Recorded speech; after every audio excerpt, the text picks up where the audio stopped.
El periodismo ha cambiado muchísimo en todo este tiempo, pero también es verdad que ha pasado mucho tiempo desde que yo empecé en periodismo, han pasado más de 40 años, ¿sí?, que llevo trabajando, y claro que sí ha cambiado muchísimo desde el punto de vista técnico. Las transformaciones tecnológicas han sido, en un espacio de tiempo relativamente corto, las transformaciones han sido extraordinarias, enormes, ¿no? La formación del periodista sigue siendo más o menos parecida, en el sentido de que se cuida las lenguas, ahora probablemente se cuida más que aprendas lenguas distintas, pero es muy parecida en el sentido de que es un picoteo ligero sobre diferentes materias, ¿no? Y desde el punto de vista empresarial también ha sufrido un cambio, una transformación enorme, porque el modelo de periodismo clásico, que eran las empresas clásicas de periodismo, las tradicionales, que eran empresas de prensa escrita, de radio, de televisión, eso ha sufrido una transformación formidable con la aparición de Internet y de las páginas digitales, de los periódicos digitales, y de manera que eso ha sufrido una revolución completa desde que yo era joven hasta ahora. Probablemente es una de las cosas que más ha cambiado, ¿no?, junto con la medicina. Yo creo que es una percepción que va fluctuando, ¿no? Yo creo que hace muchísimos años el periodista tuvo mala fama, muy mala fama, luego de repente adquirió una buena fama importante, porque era durante la época de la transición. Los periodistas se convirtieron también de alguna manera en los transmisores de ese cambio, los que daban la explicación del cambio de lo que estaba ocurriendo, y eso hizo que en España los periodistas adquirieran una consideración social muy fuerte, completamente novedosa, porque no había sido así en la historia, ¿no?, o había sido muy reducida a un grupito muy pequeño de periodistas, y de repente esa consideración social se extendió a una gran masa de periodistas, y ahora eso vuelve a estar otra vez en disputa, porque hay una parte de periodismo que se ha transformado también y hace un tipo de periodismo que ya no tiene ningún tipo de consideración social, y eso hace que exista también una desconfianza ahora muchísimo mayor en los medios de comunicación de lo que existía hace 30 años, por ejemplo. Eso es una cosa que Internet ha destrozado el modelo de negocio de los medios de comunicación. Los medios de comunicación en un momento dado se convirtieron en un negocio extraordinario. Siempre han sido un buen negocio, ¿no?, pero en un momento dado fueron un negocio enorme y la gente, los propietarios, ganaban mucho dinero. Y al ganar mucho dinero también invertían una parte importante en la información. Eso ha desaparecido por completo, el negocio ha desaparecido con el hecho de que Internet en su aparición y en su extensión ha sido un producto gratuito. Entonces, aunque ahora se intenta hacer muros de pago y se intenta convencer a los usuarios que tienen que pagar por la información, es muy difícil, porque durante mucho tiempo los ciudadanos han accedido a la información sin tener que pagar nada. Entonces, convencerles de ahora de tener que pagar, pues es muy complicado, ¿no? Es muy difícil encontrar el modelo. Yo comprendo que las empresas sufren una crisis enorme y entiendo por qué la sufren, porque el modelo suyo ha desaparecido y tienen que encontrar otro, y la verdad es que todavía nadie ha encontrado el modelo que les permita, pero ni en España ni fuera, ¿no? Nadie tiene un modelo claro de cómo financiar los nuevos medios de comunicación, ¿no? Y eso es un peligro, claro. Muchísimas cosas buenas. Muchísimas cosas. Cuando yo empecé a trabajar, si te enviaban de corresponsal o de enviado especial a algún sitio, al bajarte del avión, lo primero que tenías que buscar era un teléfono. O sea, no, antes que buscar un sitio donde dormir, antes que buscar donde había agua, antes de buscar, tenías que encontrar un teléfono, porque si no, no podías transmitir, y si no podías transmitir daba exactamente igual donde estabas, ¿no? Luego había aquellas máquinas siniestras que eran los telex, que tenías que transmitir escribiendo en cintas perforadas, en fin. Ahora para todo eso es la prehistoria y nadie entiende que hayamos trabajado de esa manera, pero trabajamos de una manera con enormes dificultades, y eso ha desaparecido. Ahora te bajas del avión, enchufas tu teléfono y tienes comunicación con tu medio sin ningún problema, ¿no? Y transmites desde tu propio teléfono sin necesidad de escribes en tu propio teléfono o en la tableta, mandas la crónica desde cualquier lugar en el que estés. Eso antes era un problema enorme, servía solamente para una cosa, que era para forjar el carácter, ¿no? Porque todo eso sí, ante tanta dificultad, de repente los periodistas éramos unos expertos en aguantar carros y carretas para conseguir transmitir una crónica, ¿no? Eso afortunadamente eso ha desaparecido. La inmediatez que da las nuevas tecnologías es una cosa extraordinaria. Y otra cosa extraordinaria también es la facilidad con la que tú mismo accedes a documentación que necesitas, ¿no? Si yo antes sabía que se había publicado algo interesante o estaba buscando artículos interesantes sobre algún tema que me importara, me volvía loca. Tenía que buscar revistas extranjeras, tenía que pedirle a amigos en otros países que me las mandaran. Ahora abro la página con un clic, lo miro, leo lo que quiero, imprimo lo que quiero, guardo lo que quiero y ya está, ¿no? La diferencia es extraordinaria y todo eso es buenísimo. Todo eso es algo formidable para el periodismo, ¿no? Sí, es importante, claro que sí. Yo creo que los Big Data, que es la posibilidad de manejar informaciones enormes. Ahora, lo que yo no creo es que los periodistas tengan que ser tecnólogos. Yo creo que los periodistas está muy bien que sepan que eso existe, que busquen ayuda para manejar esos datos, pero probablemente la manera de relacionar esos datos es lo que te hace periodista, no el hecho de acceder a ellos. Acceder a ellos, eres un experto en ordenadores. Cómo relacionar unas informaciones y otras es lo que te hace periodista, ¿no? Lo que hace que eso que has hecho es un trabajo periodístico. Hay un caso muy claro, yo creo que fue un caso ya es bastante antiguo, de cómo unos periodistas descubrieron que en un condado de Estados Unidos los niños que estaban en colegios huérfanos estaban sometidos a tratamientos de antidepresivos enormes, ¿no? Les daban pastillas tranquilizantes a los niños, ¿no? Pues eso lo descubrieron manejando Big Data. Buscaron, pero porque ellos buscaban eso. Ellos buscaban cómo se prescribían los tranquilizantes a niños, ¿no? Entonces empezaron a investigar eso y los datos de cómo se prescribían los tranquilizantes en Estados Unidos son públicos. Es una cosa maravillosa la cantidad de datos públicos que hay que puedan manejar. Pero en fin, eran periodistas los que iban buscando datos concretos y gracias a técnicos que manejaban esos datos y que eran capaces de establecer filtros para ir seleccionando la información que tú querías, ¿no? Aquel mare magnum, pues yo creo que eso es un ejemplo claro de la diferencia entre periodismo y simplemente manejar grandes datos, ¿no? Bueno, filtraciones ha existido siempre. Una de las grandes fuentes de los periodistas ha sido toda la vida las filtraciones de gente que estaba enfadada con algo, normalmente, ¿eh? O sea, la Garganta Profunda es un funcionario del FBI que está enfadado porque no le han ascendido, ¿no? O sea, eso es una cosa completamente habitual en prensa. Ahora, lo que sí que es cierto es que ahora se están produciendo filtraciones masivas de grandes datos y probablemente eso se debe también a que nunca ha existido tanta acumulación de datos, de información sobre las personas como ahora, ¿no? Yo creo que es una cosa que no somos conscientes, pero tiene efectos sobre nuestras vidas, el hecho de que estemos tan vigilados, o sea, que sea posible que los poderes públicos o determinados poderes públicos tengan tantísima información sobre cada uno de nosotros, ¿no?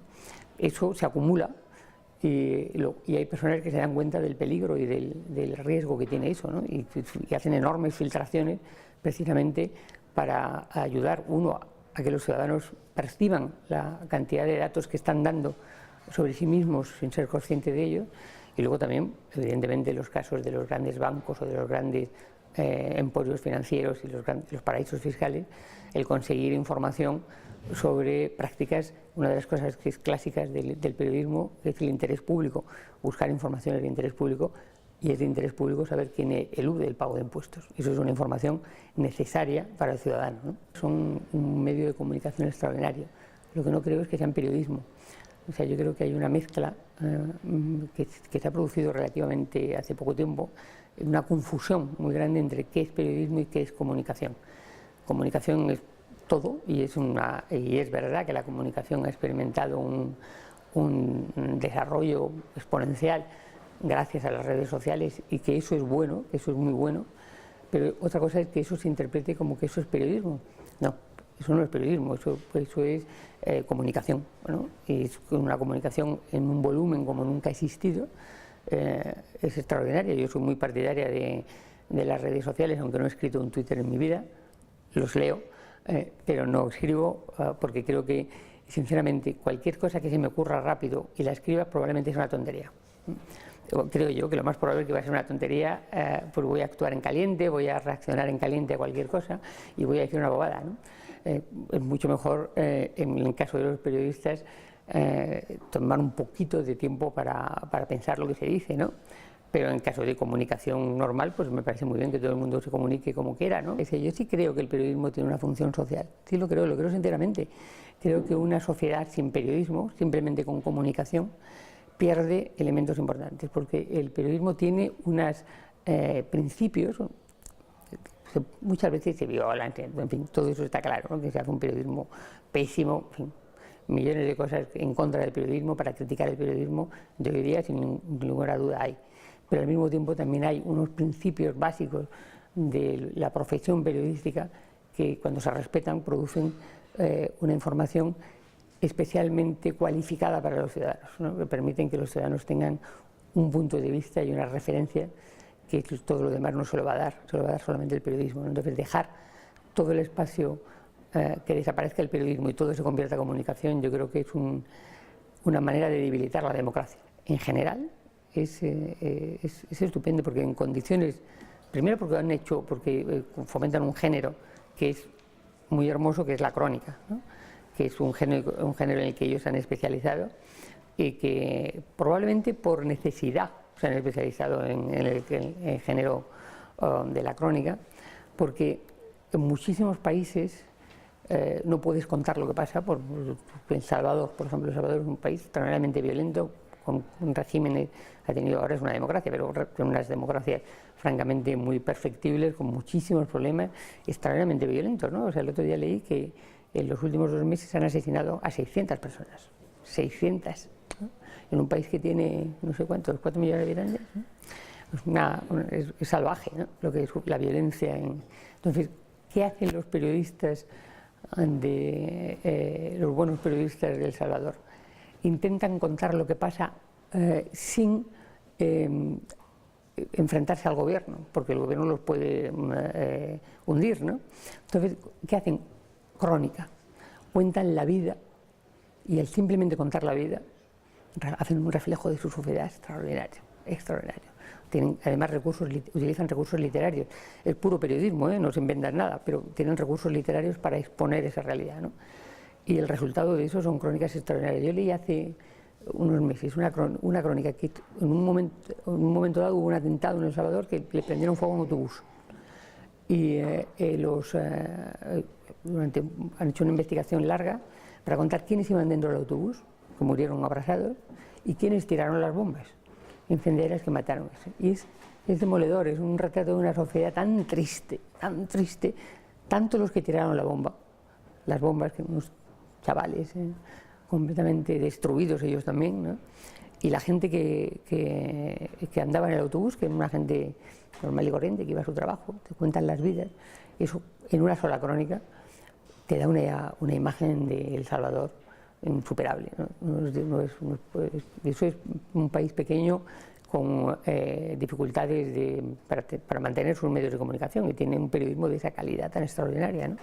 Y en América Latina encuentras muchísimos ejemplos de ese periodismo. Otra cosa que, sin embargo, que a mí me preocupa más de América Latina es que a veces falta noticias, que a veces lo que les falta en esos países es que tienen, claro, cuentan las cosas de la manera que pueden, ¿no? Pero la información pura y dura, el contarlo, muchas veces no lo pueden contar, ¿eh? Entonces, muchas veces se cuenta la crónica de una manera indirecta, para que sepas lo que pasa de una manera indirecta.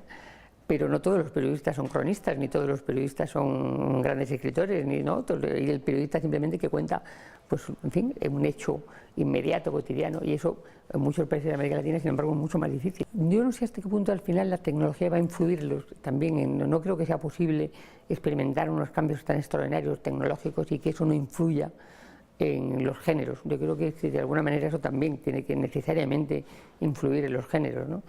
Y probablemente ahora se ve, no sé si eso tendrá éxito en el futuro, si se mezclará, ¿no? Pero esa mezcla que hay muchas veces de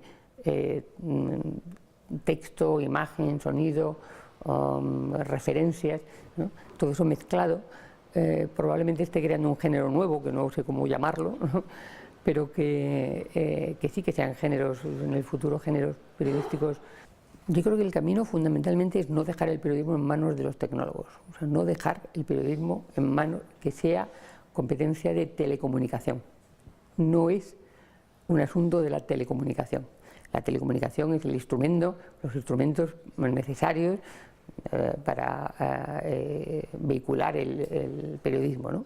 Pero yo creo que sería muy importante que los periodistas fuéramos capaces de exigir que se hable con nosotros. Estamos permitiendo que el periodismo sea objeto de debate entre técnicos, no entre profesionales del periodismo. Hemos abandonado ese campo, hemos permitido que ese campo sea completamente invadido por especialistas en comunicación. Y yo creo que eso, lo primero que deberíamos hacer es recuperar nuestra propia voz, nuestra propia manera de ver las cosas y exigir estar en esos debates, ¿no? No permitir que ese debate sea un debate entre los propietarios de Google y los expertos en programación, no. Eso no deberíamos permitir eso, deberíamos luchar mucho más de lo que hemos luchado por hacernos presente en esa discusión, ¿no? Lo malo es que se interprete que desaparece el papel y desaparece una manera de hacer periodismo. Sí, yo creo que eso sí que es un riesgo, ¿no? Que se crea que al desaparecer el papel ya no existen las obligaciones que existían para cuando escribías en papel. Tú escribías en papel y existían unas normas profesionales, en el periodismo de calidad me refiero, ¿no? El periodismo de alta calidad, de excelencia profesional, existían una serie de normas que se exigían en el periodismo escrito en papel. El peligro, yo creo, no es que desaparezca el papel, es que desaparezcan esas normas y que al trasladarse el periodismo hacia el digital, con la rapidez que tiene el digital o con esa mezcla de productos que estamos diciendo, ¿no? de diferentes maneras de ver la realidad, al final desaparezcan las exigencias profesionales y las exigencias éticas, ¿no? A mí una cosa que me produce ahora en Internet un enfado monumental es la mezcla de publicidad con el periódico. Estabas obligado a separarlo, ¿no? Un periódico de calidad jamás colocaría un reportaje publicitario en el mismo nivel que una información, nunca lo haría, ¿no? Y sin embargo ahora estás viendo periódicos de calidad en la web, lo hacen con total descaro, ¿no? Esto es consecuencia del medio, de que la web exige eso, no. Yo creo que eso es consecuencia de la desesperación por el modelo de negocio, pero no, y a mí me preocuparía mucho que se interpretara que el periodismo en otros soportes, Internet, no tenga que ajustarse a las reglas profesionales de excelencia profesional que se han exigido en el papel. No veo por qué tienen que desaparecer, pero me temo que están desapareciendo, ¿no? Las empresas, curiosamente, las empresas periodísticas más que han logrado mayor excelencia profesional son familiares. Curiosamente, porque uno diría que es lo contrario, ¿no? Pero no, las empresas familiares en medios de comunicación, en periodismo, han conseguido niveles de excelencia profesional muy superiores a las empresas que cotizan en bolsa, porque al cotizar en bolsa necesariamente el objetivo es maximizar el beneficio, ¿no? Mientras que una empresa familiar quiere beneficios, evidentemente, intenta aumentar los beneficios, pero tampoco lo enfoca como la maximización total del beneficio, mientras que los gestores actuales de los medios que están en bolsa se les exige. Los periodistas tienen que tener una condición, deben ser honestos, o sea, de verdad, o sea, eso es que es una cosa que parece que no es necesario, es necesario. Los periodistas tienen que tener un nivel de honestidad personal importante, tienen que ser es una vocación, es un trabajo vocacional, y tiene que tener tienes que ser curioso, evidentemente, ¿no? Tienes que tener, en general, buena salud para aguantar carros y carretas, tienes que tener paciencia porque te vas a tirar media vida esperando a que salga alguien, esperando a que alguien te cuente, esperando que alguien te conteste. O sea, son cosas elementales del periodismo. Sí, necesitas tener paciencia, necesitas tener perseverancia en las cosas, mucha curiosidad, y también una cierta percepción de ti mismo como alguien que está cumpliendo un papel social, que está haciendo algo que beneficia al conjunto de la sociedad, que es bueno para el conjunto de la sociedad. Si pierdes esa mirada de ti mismo y de tu oficio, si crees que da lo mismo decir A que B, que es lo mismo defender una cosa que la contraria, que es lo mismo contarlo que no contarlo, si crees que eso es así, esta es una profesión en la que estaría muerta, desaparecería, ¿no? Kapuscinski decía que no quería cínicos en esta profesión. Hay muchísimos cínicos en esta profesión, muchísimos cínicos, pero la profesión se ha hecho importante con los no cínicos, ¿no? Con los que a pesar de todo han intentado mantener un cierto espíritu profesional, ¿no? En ese asunto, ¿no? Que se mantenga o no, no lo sé, ¿no? Pero sí, pero yo le diría a un estudiante de periodismo, no es verdad que puedes escribir una cosa y la contraria. Si piensas que eso es así, busca otra profesión.